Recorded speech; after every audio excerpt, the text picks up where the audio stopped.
Hello cherry lovers. Today, stick around. It's called Pruning 2020. I've got to prune some of these trees, not a lot, but I thought I'd show you guys exactly how they need to be done, what I've learned, and what has worked for me. So stick around and I'll show you what's going on.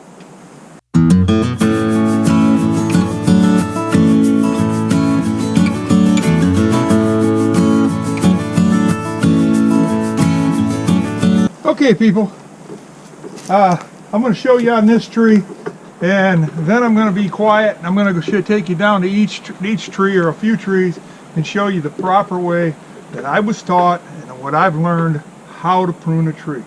This goes for not just cherry trees, it also goes for apple trees, nectarine trees, peaches. The canopy on them are a little different, but pretty much they're all the same as far as pruning and what you got to have. This one here is called a central leader. But what you see is I've got two central leaders. Right now I'm going to let this grow another year or two, and then I'm going to snip this one clean off. Or what I think I'm going to do is I'm going to snip it here this year and let that go. And like I said, I'm going to show you guys what I'm going to prune, and because that's what I'm using, what they call a central leader. It's kind of like they classify it as like a pine tree shape, but you still have to open it up and let the air through. Another different channels that I've watched, they use what they call, and I'm trying to think what they call that. Forgive me if I'm wrong, but I think it's the UFO training system, where it's like a goblet type shape, and that opens it up and you don't have a central leader up down. So that, I got a couple of them that I'm trying on a central leader, but this is what I got to do. I got to prune them, and this is why I thought I'd come out here today. It's the middle of February. This is when they ask up here in the north when to prune them, or tell us to prune them at that time. That way they're just starting to come out of dormancy, believe it or not. And by next month the juice starts flowing, and you don't want them to be the sap and stuff coming out of your cuts. You want them to dry over and heal. So this is what I'm going to show you guys that I'm going to do. First of all, I'm going to say there's two things that I'm going to do to this tree, but I'm going to leave them alone for this year. This year I think I'm going to leave this one and this one. Yep, that's too close, but because I want to leave them for another year just to see what happens. But right now what I think I'm going to do to this one, and that'll make me a lot happier, is, and let me step over here so you guys can continue to see what I'm doing. I'm going to take this one out because these are too close. That way there, this goes out, okay? That gives me the branch out. It opens up. So what I'm going to do is I'm going to take this right here and get as close to the other branch as possible, and I should have brought my loppers, and that one, we'll get it.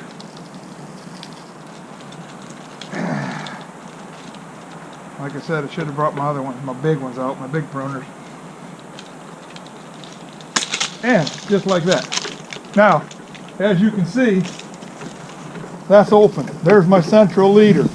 That's what I'm looking for on this tree. This one here, because it's so low, I'm going to take and I'm going to snip that. That looks good. This tree, for the most part, looks really, really good. Very concerned because this one here, growing inward. I want all the branches to grow outward. So what I'm going to do is I'm going to take it as close as I can, snip it. There we go. There's the way that tree, I don't have to do much because I've been pruning it for the last 3 to 5 years. So there's not much I have to do. It's just I come in when the leaves are off and I look and I say, well, what am I going to do here? So I got one other one that I see that probably is inward, and this was this one right here. So I'll hit it. All right. My next thing I'm going to take and I'm going to go right after that branch there. I'm going to cut this because I'm going to stub it back. I want to promote branching.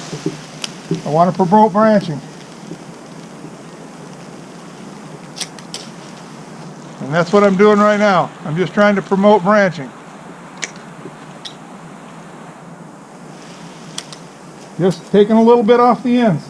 That promotes the branching on this, and it tries to, I'm trying to keep it in a big old bush. And if I don't do that, it's gonna take off on me.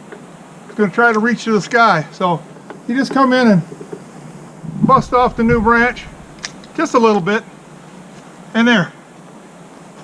That's what I want to do right there, folks. There you go. Matter of fact, and if you see some of these on your tree, they're dead. Just go ahead and, it's a good thing to, anything you see dead, snip it off. Make it look clean. That's pretty much all I can do. Well, I got to do this. And there. Now that one right there, that'll promote the thing to branch. Thing will head out and give me a nice round look. It's open. Air can go through here.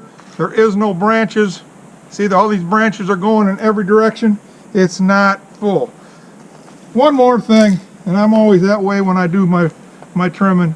This one here, you always want to try and keep this tree anywhere from 2 feet. I like them 3 feet, but anywhere from 2 feet down. You want to get rid of all your stubs. You don't want those branches down there, because when these branches get big, good size, you know, 4 inches round, if you got them down there, that's and it's not healthy for the tree. So that's what you do there. I see nothing wrong with that tree. I'm gonna let her grow another year. So that's what I plan on doing with that one. That's ready to go. Okay, folks.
Okay, cherry lovers, that ought to give you guys an idea. I'm going to go and finish off the last row in this high tunnel.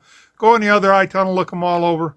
The ones outside the high tunnel, because they were so stressed from the bad winter we had last year, I'm going to let them go. And sometimes you just have to say, I'm going to let them go. And it takes care of it, helps them establish themselves again. Once they get established again, they'll be like this ones. These here trees are 5 years old. 2 of them or 3 of them inside the other high tunnel are 5 years old. The rest of them are 4, and the ones on the other outside the high tunnel are 3. So, and plus they were so stressed when after that bad winter last year. So cold. And you only have it so cold in the minuses before it starts affecting any tree. And it affected some of them trees out there. That's why I am buying more cherry trees this year, because I got a feeling there's going to be a few of them that are dying. But so far, these here, I've trimmed them all. The cambiums are green, looking good. Everything's green on them. Bud's looking good. I'm hoping for a heck of a harvest. One quick thing. If these don't get a bad frost, we'll end up with a good amount of cherries. These cherries, I should be able to get, I don't know. I'm gonna guess. I'm gonna say about 4 pounds. 4 pounds or more off each tree if they come in the way I want them to. So if you guys like this video, hit that red button, turn it gray, subscribe. It don't cost you nothing.